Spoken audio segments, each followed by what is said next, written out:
ഈ മാനസിക പ്രശ്നങ്ങളും സെക്ഷൽ ലൈഫും തമ്മിൽ ബന്ധമുണ്ടോ? തീർച്ചയായിട്ടും ബന്ധമുണ്ട്.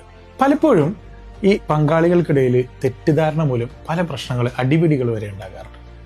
എന്താണെന്ന് വെച്ച് കഴിഞ്ഞാൽ, നിങ്ങൾക്കാണ് പ്രശ്നം, അല്ല നിനക്കാണ് പ്രശ്നം, ഈ ഒരു പ്രശ്നങ്ങൾ പറഞ്ഞിട്ടുള്ള അടിപിടി. അല്ലെങ്കിൽ അയാൾക്ക് തീരെ താല്പര്യമില്ല, എനിക്ക് സാറ്റിസ്ഫാക്ഷനും ഇല്ല, ഇങ്ങനെ പറയുന്ന കംപ്ലൈൻസുകൾ ഒരുപാട് കേൾക്കാറുണ്ട്. ഇത് പലപ്പോഴും മാനസികമായിട്ടുള്ള പ്രശ്നങ്ങളെ കൊണ്ട് തന്നെയാണ്. അവരിലുള്ള സ്ട്രെസ്, ബിസിനസ്, അവരുടെ വർക്ക് പരമായിട്ടുള്ള സ്ട്രെസ്സുകൾ, അല്ലെങ്കിൽ ചിലപ്പോൾ ബന്ധപ്പെടുന്ന സമയത്ത് തന്നെ ഇവരുടെ തലയിൽ ചിലപ്പോൾ ചിന്ത വരുന്നത്, എൻ്റെ ബിസിനസ് എന്താകും, എനിക്ക് ഫണ്ട് കിട്ടാനുണ്ട്, അല്ലെങ്കിൽ എൻ്റെ പ്രശ്നങ്ങൾ ഒരുപാടുണ്ട്, അല്ലെങ്കിൽ അവിടെ ഇങ്ങനെ പ്രശ്നമുണ്ട്, ഇവിടെ ഇങ്ങനെ പ്രശ്നമുണ്ട്, ഇത് ചിന്തിച്ചുകൊണ്ടിരിക്കുന്ന ആളുകൾ.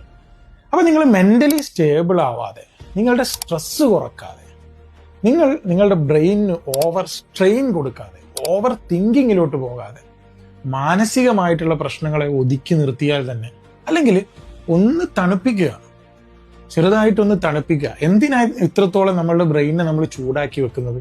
നമുക്ക് ആരോഗ്യമുണ്ടെങ്കിലല്ലേ നമുക്ക് ഇനിയും വർക്കൊക്കെ ചെയ്യാൻ പറ്റുള്ളൂ. അപ്പൊ ഇത്രമാത്രം വർക്കിനെ കുറിച്ച് ആലോചിച്ചുള്ള സ്ട്രെസ് എന്തിനാ തലയിൽ കയറ്റി വെക്കുന്നത്? അതുകൊണ്ട് നിങ്ങൾ ചിലപ്പോൾ കല്യാണം കഴിച്ച് 8 കൊല്ലം 10 കൊല്ലം 20 കൊല്ലമായിട്ടും കുട്ടികൾ ഉണ്ടാകുന്നില്ലല്ലോ. ഈ പ്രശ്നം കൊണ്ട് തന്നെയാണ്. അതുകൊണ്ട് മാനസിക പ്രശ്നങ്ങൾ ഉണ്ടെങ്കിൽ അതിന് കൃത്യമായിട്ടുള്ള ചികിത്സ എടുക്കുക എന്നുള്ളത് ഇമ്പോർട്ടൻ്റ് ആണ്.